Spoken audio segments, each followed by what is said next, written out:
कोशिका, cell, CELL, अंग्रेजी में इसको इंग्लिश में सेल कहते हैं। अब यहां हम लोग जानेंगे कि सेल का नाम कैसे पड़ा और कोशिका का नामकरण कैसे हुआ, कौन ऐसा साइंटिस्ट है जो कि कोशिका का नाम दिया। तो हम लोग जानते हैं सबसे पहले रॉबर्ट हुक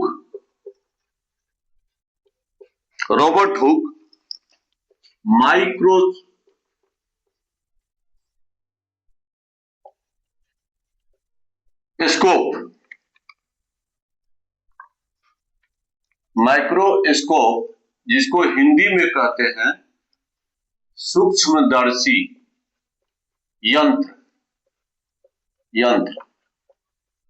इनका निर्माण किए, माइक्रोस्कोप का निर्माण किए रॉबर्ट हुक साहब जो एक अंग्रेज वैज्ञानिक थे। अंग्रेज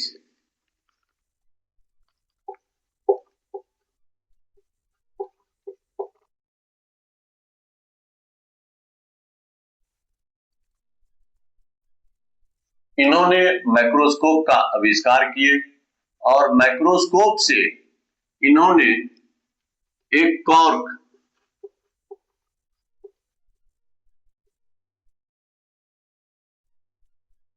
रबर का मुन्ना का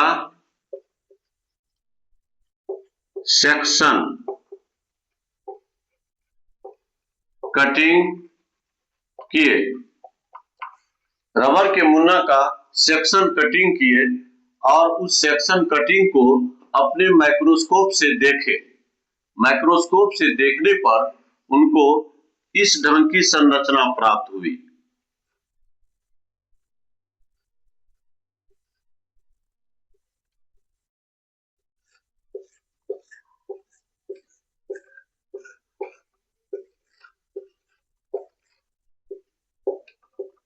जालीनुमा संरचना प्राप्त हुई। इसी का नाम उन्होंने रॉबर्ट हुक साहब ने सेल दिए,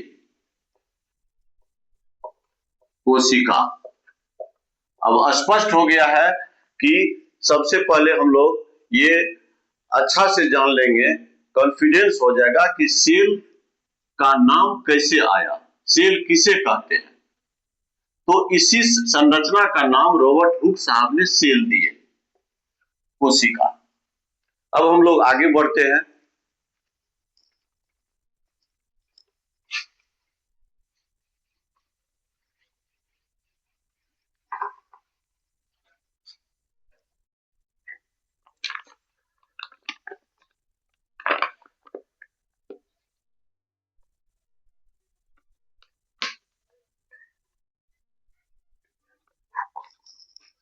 अब दूसरा साइंटिस्ट लीवेनहुक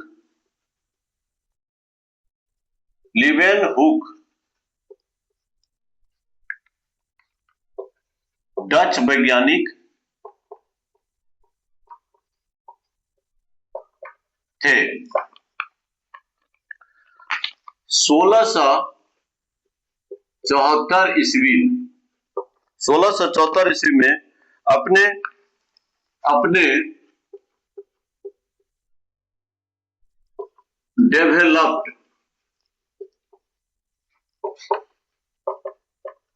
माइक्रोस्कोप। अब यहां ध्यान देने की बात है कि 1665 ईस्वी में रॉबर्ट हुक साहब सेल का नाम दिए।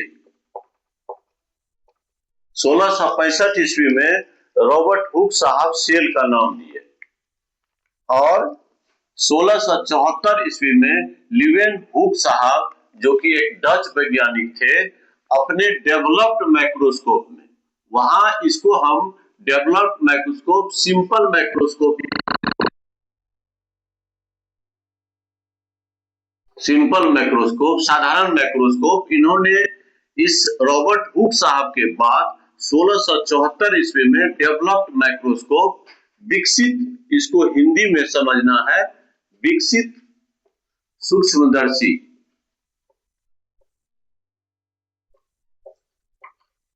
यंत्र, विकसित सूक्ष्मदर्शी यंत्र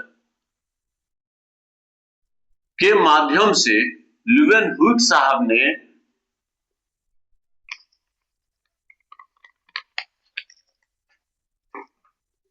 स्वतंत्र जीव जो एक कोशिकीय होते हैं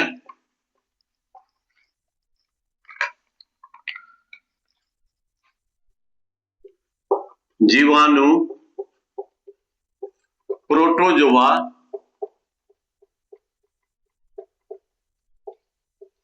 को देखे। आगे हम लोग जानेंगे कि एक कोशिकीय और बहुकोशिकीय, यूनिसेलर और मल्टीसेलर के बारे में आगे जानेंगे, लेकिन यहाँ इतना ही जानना है कि 1674 ईस्वी में ल्यूवेनहुक साहब एक डच वैज्ञानिक थे, उन्होंने अपने डेवलप्ड माइक्रोस्कोप से, विकसित सूक्ष्मदर्शी यंत्र से स्वतंत्र जीव जो एक कोशिकीय होते हैं जैसे जीवाणु, प्रोटोजोआ को देखे। अब फिर आगे हम लोग बढ़ते हैं, फिर विस्तार से जानेंगे कि 1831 ईस्वी में रॉबर्ट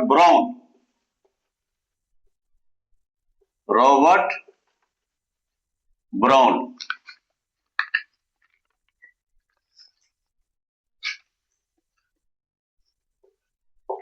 ने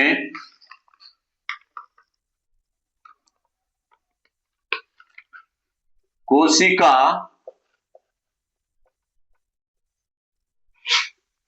के बीच एक गोलाकार आकार देखे,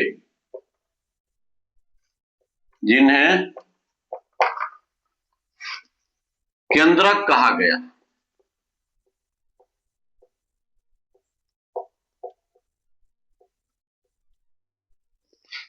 इस केंद्रक के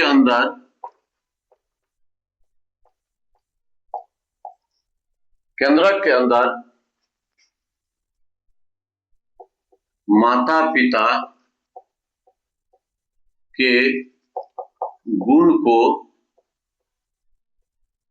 बच्चों तक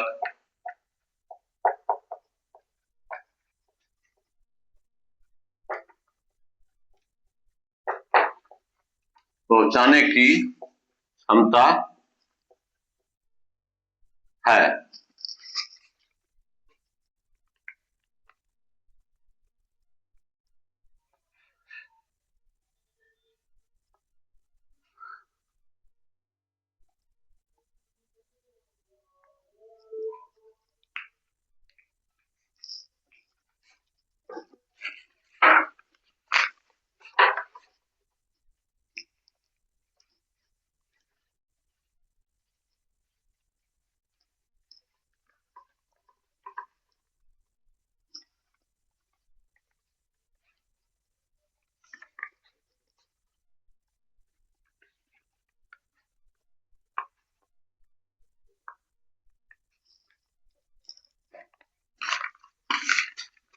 1839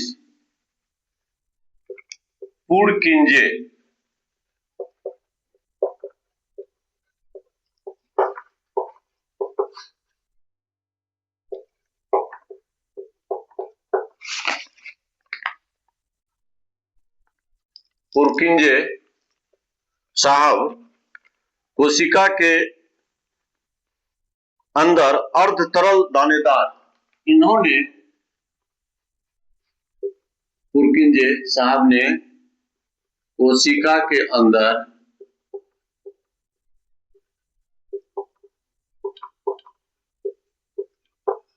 तरल पदार्थ दानेदार एवं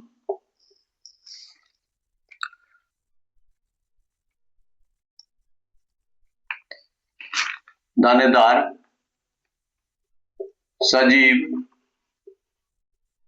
पदार्थ का नाम जीव द्रव दिए।